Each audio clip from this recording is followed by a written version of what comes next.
SAP Cloud Development Testing துறைகளில் இலவச பயிற்சிகளை BC Sreni Academy வழங்கி வருகிறது. Eligibility 12 pass, first graduate, low economic family, single parent. Apply through the link in description. Daily எனக்கு இந்த constipation problem. உங்க பிரச்சனைகளை கட்டுப்படுத்த லயன் டேட் சிரப் தினமும் 2 ஸ்பூன். காங்கிரஸ் கட்சியின் மூத்த தலைவரும் ஈரோடு கிழக்கு சட்டமன்ற உறுப்பினருமான EVKS இளங்கோவன் உடல் நல குறைவு காரணமாக இன்று காலை காலமானார். அரசியலில் அவர் கடந்து வந்த பாதைகளை பற்றி இப்போது தெரிந்து கொள்ளலாம். 1948 ஆண்டு டிசம்பர் 21 ஈரோட்டில் EVKS இளங்கோவன் பிறந்தார். பெரியாரின் அண்ணன் ஈவே கிருஷ்ணசாமியின் பேரன், அரசியல் சொல்லியின் செல்வர் EVK சம்பத் மற்றும் அதிமுக அமைப்பு செயலராக இருந்த சுலோச்சனாவின் மகன் என அரசியல் பின்பலத்துடனே இளங்கோவன் வளர்ந்தார். சென்னை மாநில கல்லூரியில் BA பொருளாதாரம் பயின்ற அவர் காங்கிரஸ் தொண்டர் என்பதை விட சிவாஜி கணேசனின் தீவிர ரசிகராகவே இருந்தார். இதன் பலனாக சிவாஜி கணேசன் பரிந்துரையில் 1984 சட்டமன்ற தேர்தலில் முதன் முறையாக காங்கிரஸ் கட்சி சார்பில் சத்தியமங்கலத்தில் களம் காண EVKSக்கு வாய்ப்பு கிட்டியது. தான் சந்தித்த முதல் தேர்தலிலே வெற்றி பெற்று சட்டமன்றத்துக்குள் நுழைந்த இளங்கோவன் காங்கிரஸ் MLA என்பதை தாண்டி சிவாஜி கணேசனின் ஆதரவாளராகவே செயல்பட்டார். 1987 MGR மறைந்த போது அவரது மனைவி ஜானகிக்கு காங்கிரஸ் கட்சி ஆதரவு அளிக்க மறுத்தது. இதனால் ஜானகிக்கு ஆதரவாக சிவாஜி கணேசன் காங்கிரஸ் கட்சியிலிருந்து வெளியேற அவருடன் EVKS இளங்கோவனும் காங்கிரஸை கைவிட்டார். அதன் பிறகு 1989 ஆண்டு சட்டமன்ற தேர்தலில் சிவாஜி கணேசனின் தமிழக முன்னேற்ற முன்னணி கட்சி சார்பில் ஈரோடு மாவட்டம் பவானிசாகர் தொகுதியில் EVKS போட்டியிட்டார். அந்த தேர்தலில் வெறும் 7 விழுக்காடு வாக்குகள் பெற்ற EVKS இளங்கோவன் படுதோல்வியை சந்தித்தார். தேர்தல் தோல்வியை தொடர்ந்து சிவாஜி கணேசன் தனது கட்சியை கலைத்த நிலையில் EVKS இளங்கோவன் தாய் கட்சியான காங்கிரசிலேயே மீண்டும் ஐக்கியமானார்.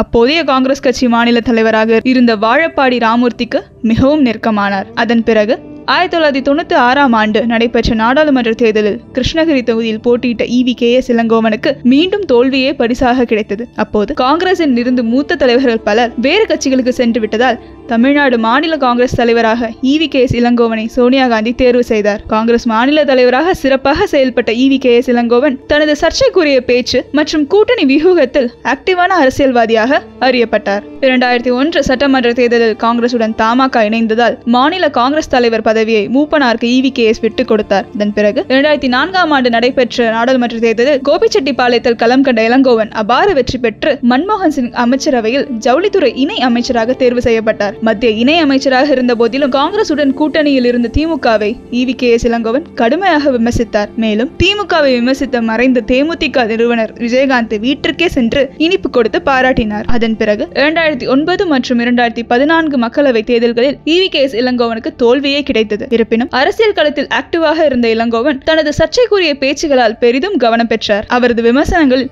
இருந்து தப்பாத அரசியல்வாதிகளே இல்லை என்று கூட சொல்லலாம். குறிப்பாக தமிழ்நாட்டின் இரு பெரும் அரசியல் ஆளுமையான கருணாநிதி மற்றும் ஜெயலலிதாவை கடுமையான வார்த்தைகளால் EVKS இளங்கோவன் விமர்சித்தார். இந்நிலையில் கடந்த மக்களவை தேர்தலில் தேனியில் போட்டியிட்ட EVKS இளங்கோவன் பன்னீர்செல்வத்தின் மகனிடம் தோல்வியடைந்தார். கடந்த ஆண்டு EVKS இளங்கோவனின் மூத்த மகன் திருமகன் ஈவேரா நெஞ்சுவலியால் உயிரிழந்த நிலையில் ஈரோடு கிழக்கு சட்டமன்ற தொகுதிக்கு இடைத்தேர்தல் அறிவிக்கப்பட்டது. இதில் திமுக ஆதரவுடன் காங்கிரஸ் கட்சி சார்பில் போட்டியிட்ட அவர் அபார வெற்றி பெற்று சுமார் 39 ஆண்டுகளுக்கு பிறகு சட்டமன்றத்துக்குள் நுழைந்தார். அரசியலில் படிப்படியாக முன்னேறிய EVKS இளங்கோவன் உடல் நல குறைவு காரணமாக சென்னையில் உள்ள மியாட் மருத்துவமனையில் அனுமதிக்கப்பட்டிருந்தார். ஒரு மாதத்திற்கு மேலாக செயற்கை சுவாச உதவியுடன் சிகிச்சை அளிக்கப்பட்டு வந்த நிலையில் திடீரென்ற நேற்று இரவில் இருந்து இதய துடிப்பு மற்றும் இரத்த அழுத்தத்தில் மாற்றம் ஏற்பட்டுள்ளதாக தகவல் வெளியானது.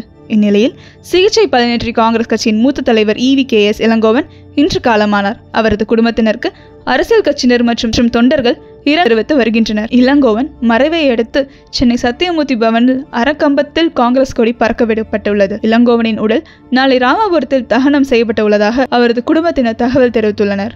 VCK தலைவர் திருமாவளவன் வெளியிட்டுள்ள இரங்கல் செய்திகளில் காங்கிரஸ் பெரியக்கத்தின் சட்டமன்ற உறுப்பினரும் மேனால் இந்திய மத்திய மந்திரியுமான அண்ணன் EVKS இளங்கோவனின் மறைவு பெருந்துயரத்தை அளிக்கிறது. தனிப்பட்ட முறையில் என் மீது மிகுந்த பற்றுதலை கொண்டிருந்தவர். அவ்வப்போது தொடர்பு கொண்டு என்னை ஊக்கப்படுத்தியவர். உள்ளொன்று வைத்து புறமொன்று பேசாமல் மனதில் பட்டத்தை பளிச்சென்று பேசக்கூடியவர். அவருடைய மறைவு தமிழக அரசியல் களத்திற்கு நேர்ந்த பேரிழப்பாகும். அவரை இழந்து வாடும் யாவருக்கும் எமது ஆழ்ந்த இரங்கலை தெரிவித்துக் கொள்கிறேன். EVKS இளங்கோவன் மறைவுக்கு காங்கிரஸ் தேசிய தலைவர் மல்லிகார்ஜுன் கார்கே இரங்கல் தெரிவித்துள்ளார். இது குறித்து அவர் வெளியிட்டுள்ள பதிவில் EVKS இளங்கோவன் ஒரு நேர்மையான மற்றும் தைரியமான தலைவர். அவர் ஒருமித்த கருத்தை உருவாக்குபவர்.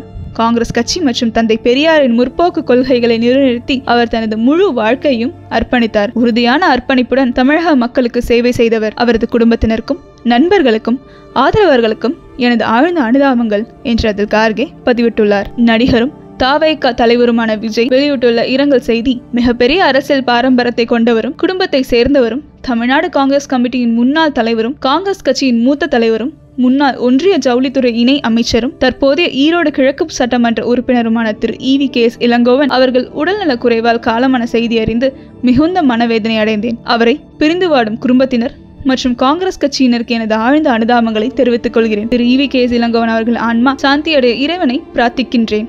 EVKS இளங்கோவனின் உடலுக்கு நேரில் அஞ்சலி செலுத்திய பின் பேட்டியளித்த ஸ்டாலின், இளங்கோவனின் மறைவு அரசியல் ரீதியாகவும் தனிப்பட்ட முறையிலும் மிகவும் வேதனையை ஏற்படுத்துவதாக முதலமைச்சர் ஸ்டாலின் தெரிவித்தார்.